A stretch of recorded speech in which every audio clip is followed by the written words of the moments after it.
Hi, it's Rebecca, Empathic Crow. So I am back. It's quite a bit later. You may hear some doggy click-clacks outside of my door because they definitely will be telling me soon that it is 10 minutes past their dinner time. Having said that, it was a super busy week the week before last, and this week was even busier. And we're getting into a busy season. And I am doing multiple things at one time so that I can get to the slower time. So whether you're my friend, my family, whatever, I know there are messages out there that I have not been able to get to yet. It is not that I do not care. It is that unless it's an emergency, I am having to make sure that I can maximize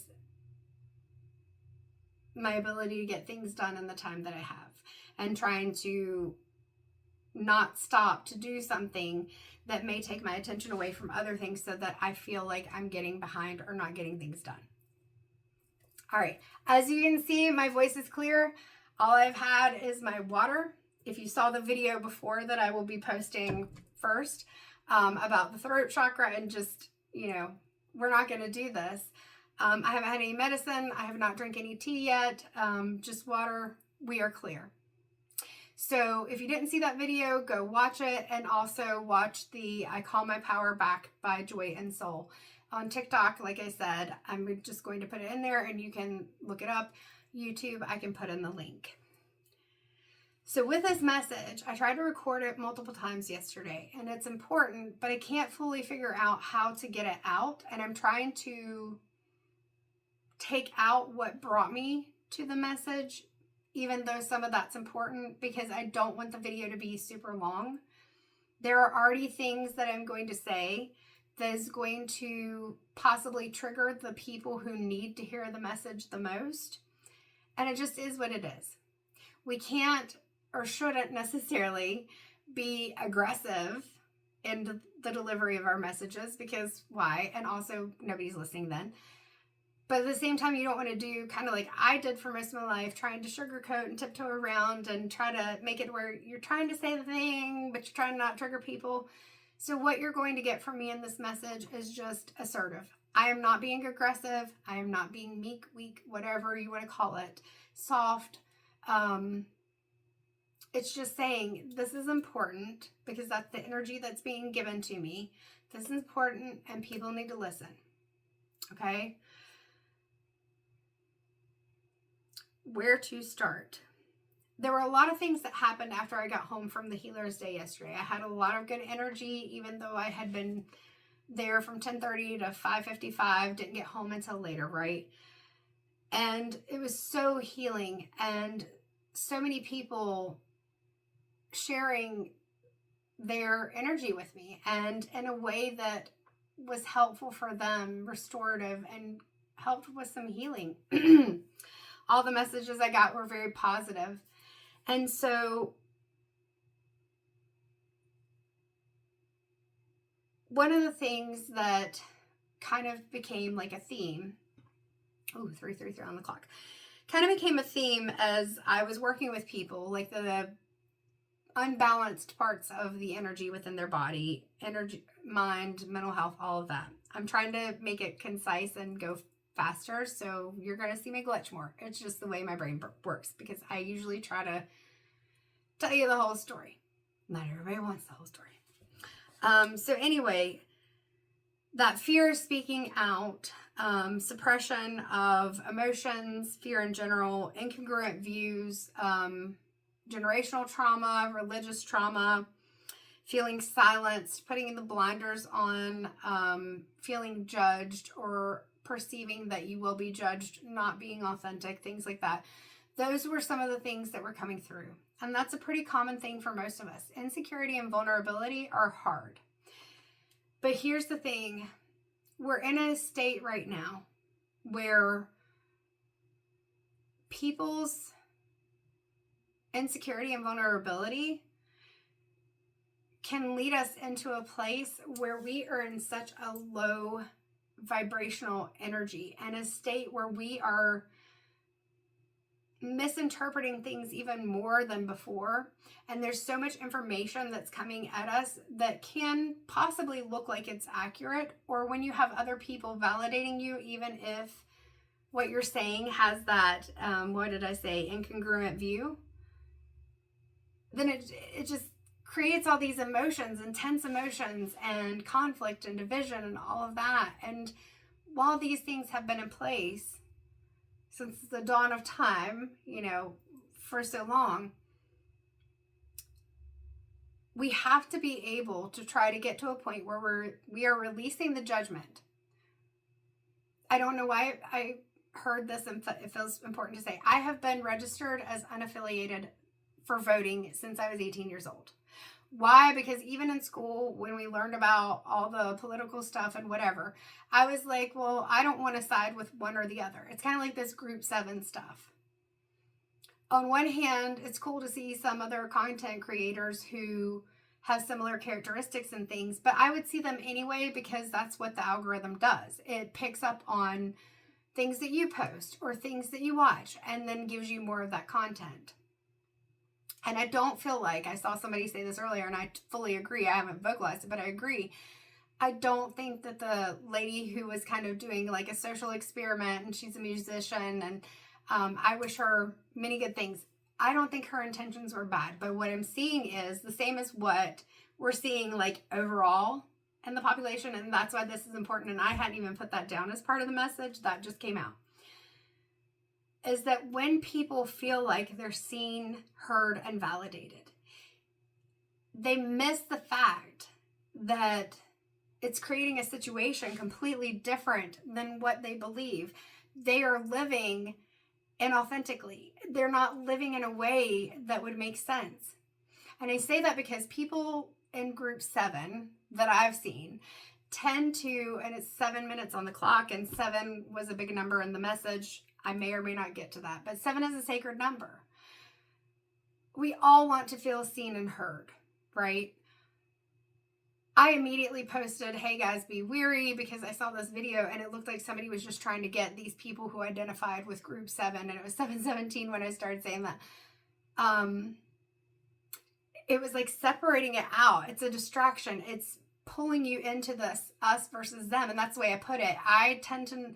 like, this is great that, I do feel like we have similar characteristics, but something just feels off. Be weary of people trying to use this for, and I can't remember if I said manipulation or whatever, but that's the way it felt when I was seeing all this Group 7 stuff popping up on my For You page or whatever.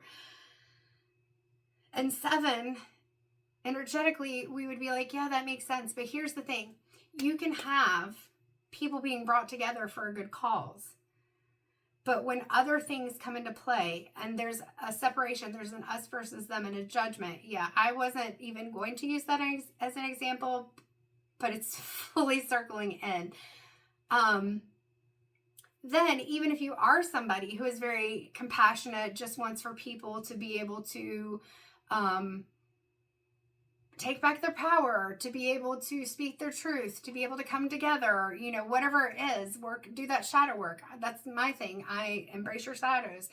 I feel like that my role in life has been to try to help other people. And now I've already worked on myself and continue to work on myself. And I want to help other people to do that because there's value in it. We have to do that trauma work. But vulnerability and insecurity can get to us all. And so when you feel seen and heard by someone, think of even the empath getting in the relationship with the narcissist. That love bombing, even when there's a piece of you, that intuition that we all have, all of us have intuition. You've heard me say this if you watched any of my videos a ton of times, because it's true. It is our survival mechanisms. It is our instinct. And you should trust it. And there are times when your anxiety or trauma is going to trigger you to misinterpret it. Just know that. That will happen.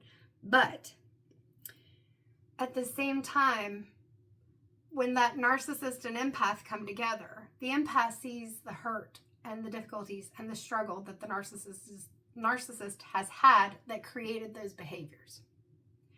And the narcissist sees this person who has unconditional love for this person until finally the empath has to decide to leave, right?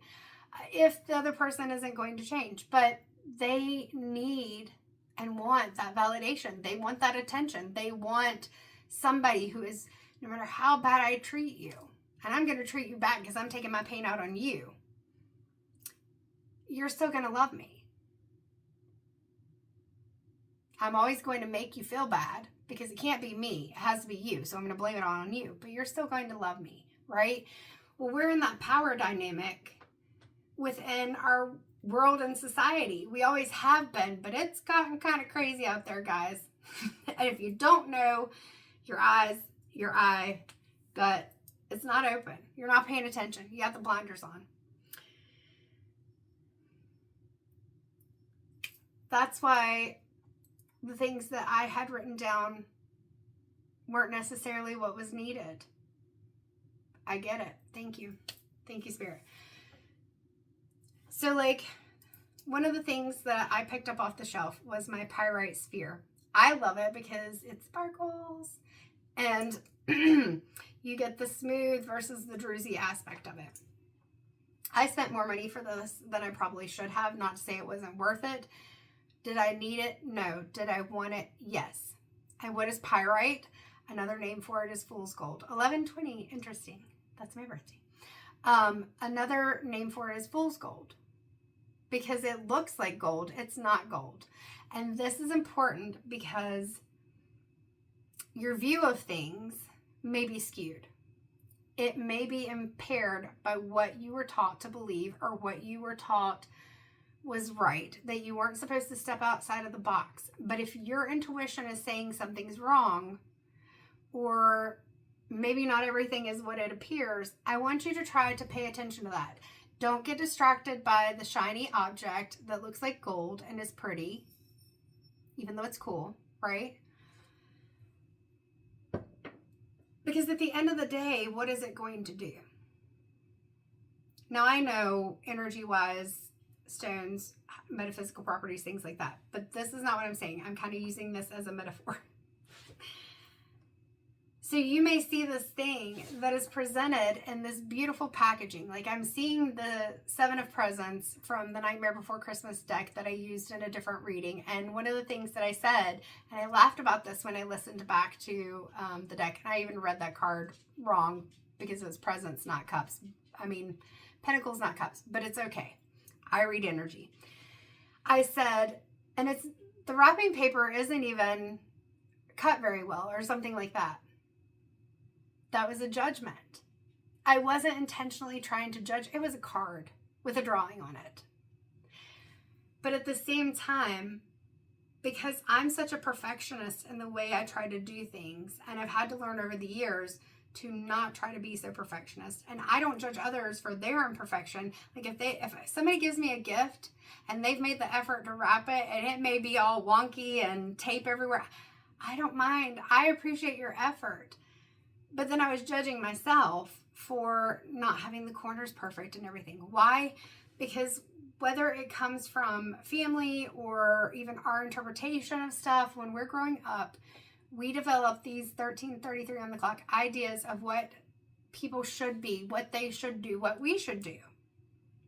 And this is important because if you are somebody who, whether it's followed religious structures to a T, traffic, you follow the law of traffic to a T, and when other people don't, we're getting this justice sensitivity and the vulnerability, like, well, I'm doing the right thing and they aren't. And then also that creates a judgment. I'm going to judge you because, like, I see my tattoos in the camera, and it reminds me there was this older lady that I was doing an assessment on. She really didn't want to be there anyway, and she looked at me and she goes,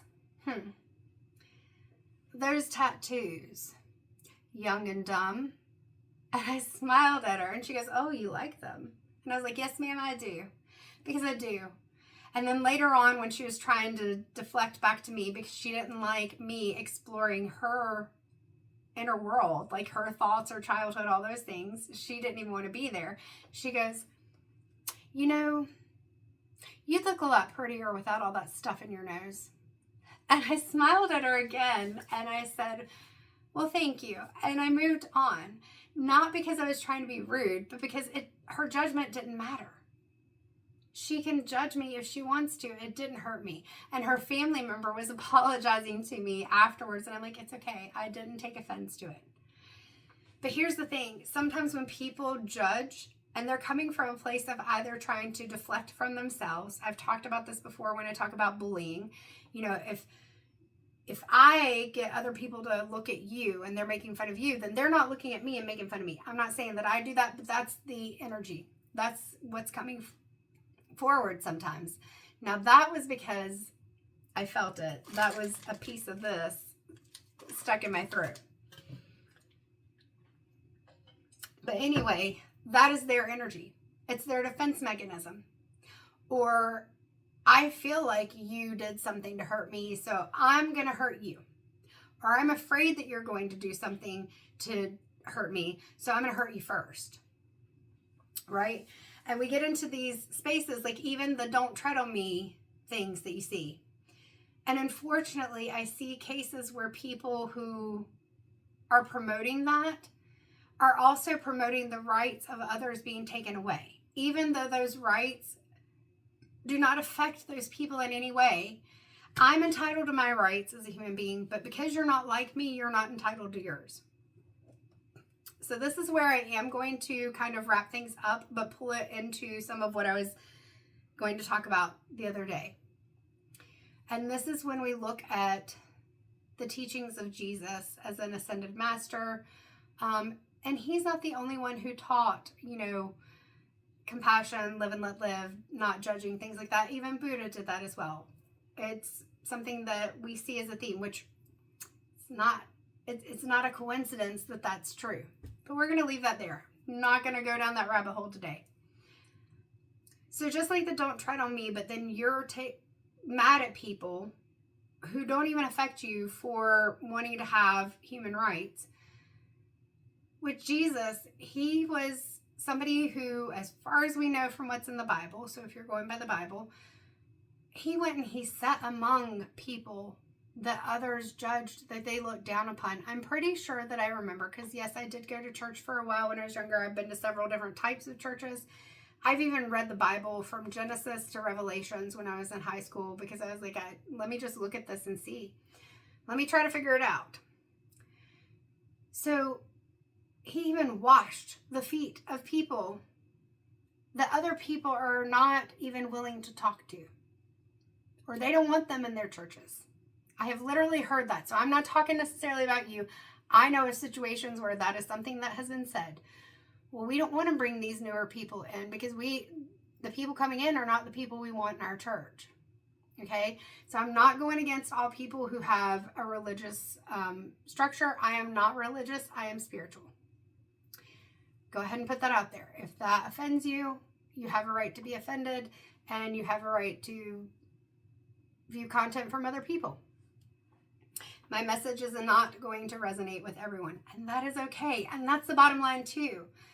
We're not all going to believe the same, but it's okay. Jesus said, my God is not your God. That his God was not a vengeful God, because Jesus did teach love, compassion, helping others. And unfortunately, there are structures that took that and reinterpreted it in a way to continue that separation. Here's the message. And I've said similar in a different way before. I think I wrote it or something. And I've been saying this since I was younger, but I haven't said it out loud on a platform like this. What is the easiest way to conquer a people, any people? You create division. You create separation. Parties are division and separation. You create intense emotions. If I'm angry at you, I'm not going to listen to anything you say. But what you say may be valuable.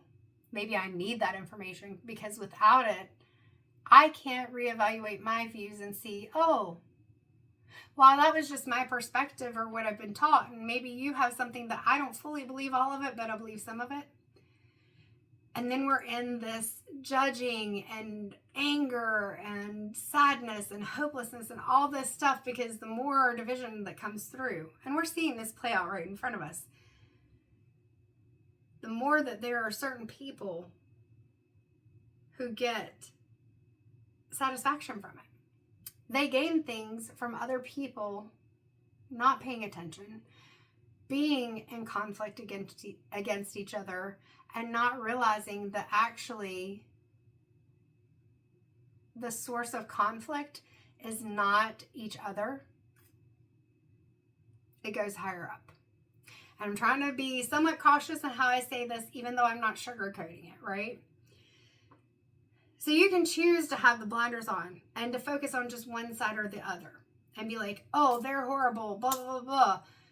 But it doesn't do anything to help any of us or to help yourself.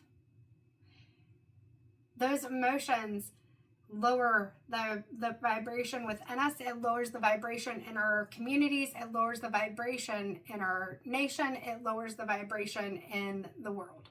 Okay? And that may sound all weird to you, but energy we even learn about in science. So hashtag science. Energy is also talked about in the Bible. But anyway, that's not the message either. The message is recognizing that there are other, and this is just because I've talked so much. This isn't me like literally joking. It feels different. There are other emotions, love, compassion, gratitude, authenticity. Those vibrate higher. I think authenticity has like a really high frequency. Testing the frequency of these emotions, like emotional states that people are in, gratitude and love, like they're up there. So if we take away those emotions and you feel hopeless, you feel down, you feel depressed, you feel angry, you feel like you're powerless, and that is a state that can be created when somebody comes in and starts trying to take away all the things that bring you joy. Like think about right now, we're right before the holidays. I posted about this recently in a written message. A time when people come together, a time when people feel more giving,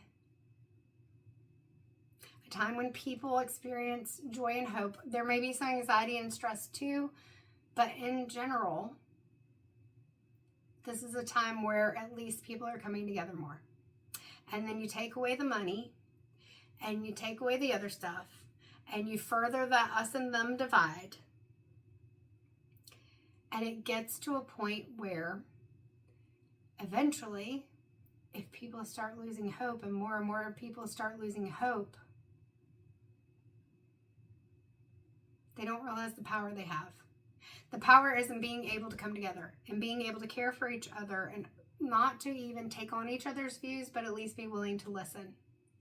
Because when you step into this energy of us versus them, even on smaller levels like the group 7 stuff, you create this energy where you're not willing to look at the other side, or where you are falsely feeling that egotistical boost of dopamine and serotonin, or even that connection with others that may be a false connection. It's not real. I've seen people using this group 7 stuff to promote their stuff. Now, if we're saying, hey, you and I do similar stuff, I want to, connect with you because I want to talk about stuff like that. That's one thing. But if you're using it to be like, hey, we're group 7, follow me. Let's increase our follows. Let me sell you this stuff, or you're going to get a discount because you're group 7. Do you see what's going on? And there are some decisions that are being made by people who think that way on a grander scale. And it's already almost 25 minutes. So I'm going to stop the message there. But the message is stop buying into all the crap. Pull back, use your discernment, and ask yourself, am I really being a compassionate human being that I'm saying that I am? And maybe you aren't saying that. And if you aren't, then, hey, you do you. But if you truly are saying, I am this compassionate human being, I do not judge others, I do not want to be judged, you're saying all these things. Don't just talk the talk, 24:44 on the clock. Walk the walk. That's the message. I'm going to stop there because there's so much more I can say, but I'm not going to. I really do appreciate everyone. I really do want for you to succeed. I want all of us to succeed. But I really want for us to be able to do that in a way that we don't have to do it by stepping on other people or creating destruction for all of us because we don't want to see outside of the box.